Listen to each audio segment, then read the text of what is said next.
ఒకవైపు బడిబాట అంటూ అధికారులు చెప్తుండగా మరోవైపు ఓ బడికి బాటే లేకుండా చేశారు కొందరు.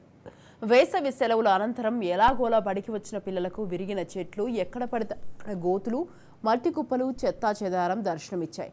అసలు ఇది తమ పాఠశాలేనా అని విద్యార్థులు ముక్కున వేలేసుకున్నారు. ఇది 600 మందికి పైగా విద్యార్థులు చదువుకునే ఎర్రమంజిల్ ప్రభుత్వ పాఠశాల దుస్థితి.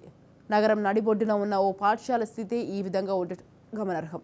పచ్చదనం, విశాలమైన గ్రౌండ్, పిల్లల ఆడుకునేందుకు ఉయ్యాల, క్రీడా సామాగ్రితో ఉండే ప్రభుత్వ పాఠశాల ఆగమాగం గందరగోళంగా మారిపోయింది.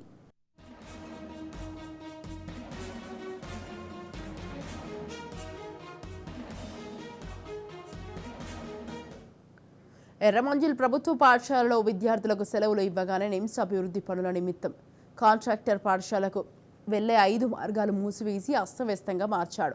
ఎర్రమంజిల్ పాఠశాల స్థలాన్ని నిమ్స్ విస్తరణలో భాగంగా నిర్మించి కొత్త భవనాల కోసం కేటాయించారు. ఈ పాఠశాలను బంజారా హిల్స్ ట్రాఫిక్ పోలీస్ స్టేషన్కు ఎదురుగా ఉన్న స్థలంలోకి తరలించాలని నిర్ణయించారు.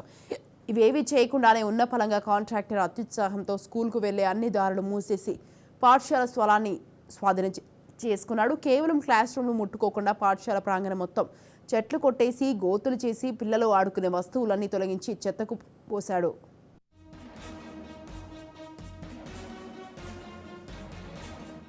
ఇక ఎర్రమంజిల్ ప్రభుత్వ పాఠశాల వాస్తవానికి రాజ్ స్కూల్ కన్నా ఎంతో విశాలంగా మంచి గ్రౌండ్, పచ్చని చెట్లు, మంచి వాతావరణంతో ఉండేది. కానీ దీనికి నిమ్స్ పక్కనే ఉండటం శాపంగా మారింది.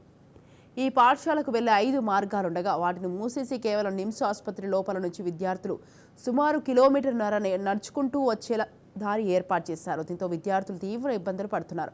ప్రొఫెసర్ కోదండరాం, ఎమ్మెల్యే దానం నాగేందర్, విజయారెడ్డి తదితరులు ఎర్రమంజిల్ ప్రభుత్వ పాఠశాల సమస్యలపై చర్చిస్తున్నారు.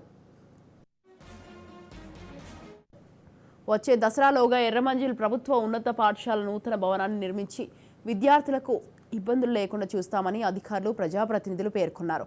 ఎర్రమంజిల్ ప్రభుత్వ పాఠశాలను పరిశీలించారు. ఇక తెలంగాణ జన అధ్యక్షుడు professor Kodandaram, Khairatabad MLA Danam Nagender, TPCC ప్రధాన కార్యదర్శి Vijaya Reddy, NIMS director doctor Beerappa, engineer in chief Ganapati రెడ్డితో పాటు అధికారులు ఈ విద్యార్థుల సమస్యలను తెలుసుకున్నారు.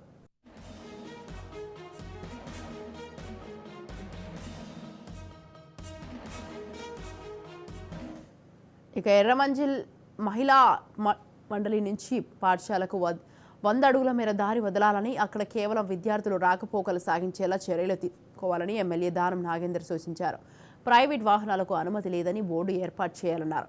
రహదారి పనులు వెంటనే ప్రారంభించాలని ఆదేశించారు. 2-3 రోజులు ముఖ్యమంత్రిని కలిసి ఎర్రమంజిల్ పాఠశాల నూతన భవనానికి ఆయన చేతుల మీదుగానే శంకుస్థాపన చేయిస్తామన్నారు.